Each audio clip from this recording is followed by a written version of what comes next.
Imagine your car breaks down tomorrow, or your boiler stops working, or you have an unexpected medical bill, or you lose your job.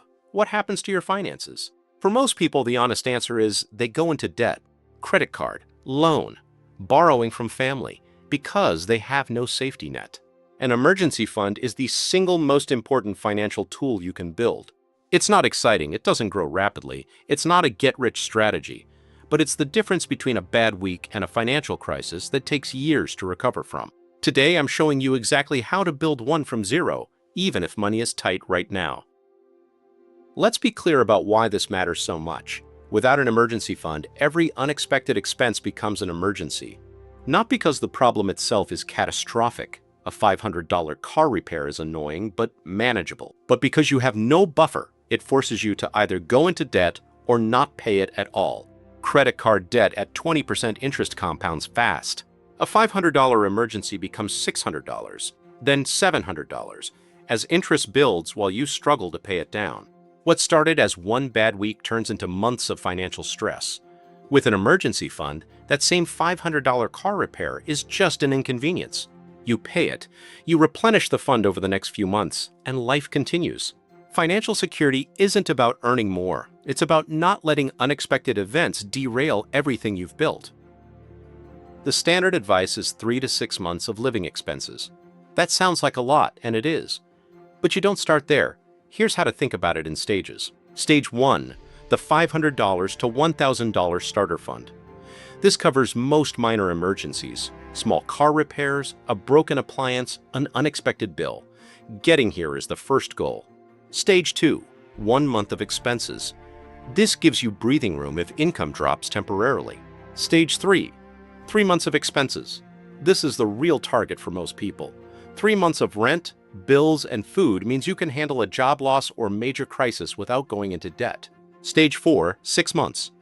This is the gold standard, particularly for self-employed or contract workers whose income can fluctuate. Start with stage 1. Don't be paralyzed by the 6-month number. $500 in a savings account tomorrow is infinitely better than zero. The first practical step: find money to put into this fund. If you watched our video on saving $500 a month, you know exactly how to do this. Cancel subscriptions you don't use. Cook at home more. Apply the 24-hour rule before purchases and track every expense. But even without big changes, most people can find $50 to $100 per month by doing 2 things: reviewing their bank statement for subscriptions they forgot about and cutting one recurring expense they barely miss. You can also accelerate by selling things you no longer need. One weekend of listing old electronics, clothes, or furniture on local selling platforms can generate $200 to $500 in a few days. All of it goes straight to the emergency fund. The first $1,000 is the hardest. After that, momentum builds. Step 2. Put the money in a separate account, not your main current account, not a joint account. A dedicated savings account that is specifically and only for emergencies. This is critical for 2 reasons. First, money you can easily access gets spent. If your emergency fund is mixed in with your regular spending account, you'll dip into it for non-emergencies without even realizing it. Second, a separate account earns interest. Even a basic savings account paying 3 to 5% interest on $2,000 earns $60 to $100 per year for doing nothing. Look for a high-yield savings account or easy access savings account. Most online banks offer better rates than traditional banks. Compare rates before opening. Even a 1% difference compounds significantly over time. Name the account emergency fund if your bank allows it. The label makes it psychologically harder to raid for non-emergencies. Quick pause. If this content is helping you build better financial habits, hit subscribe. We share free practical tips every week and it costs you nothing. Back to the steps. Step 3.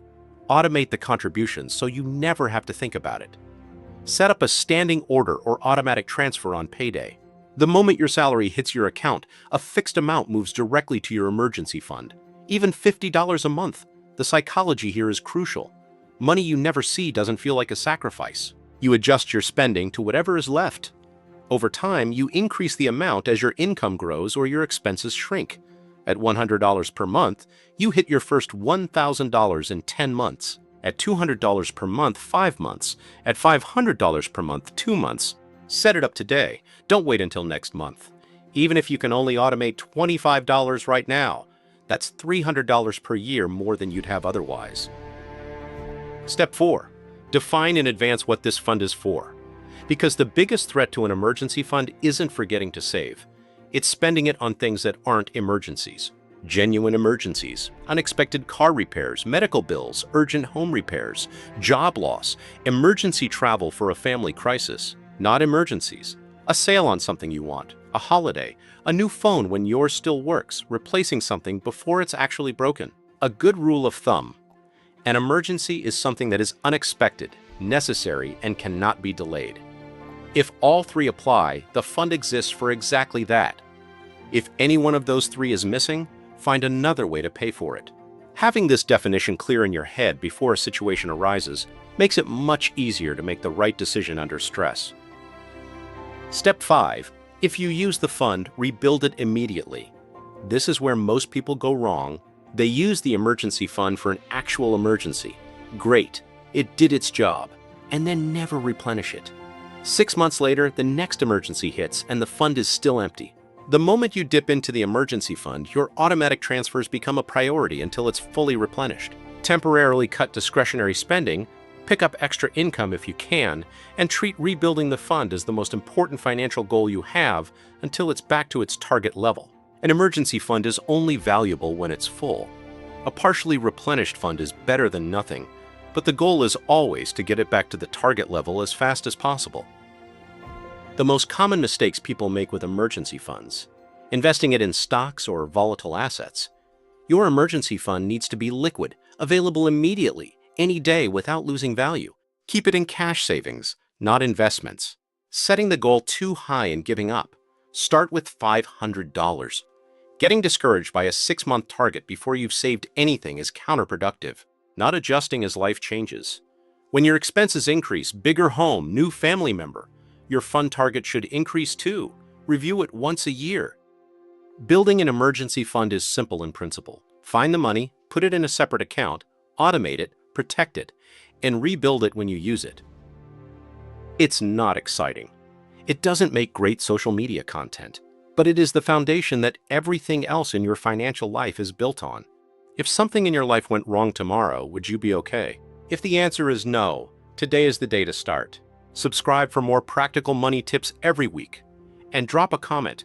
Where are you on your emergency fund journey? See you in the next one.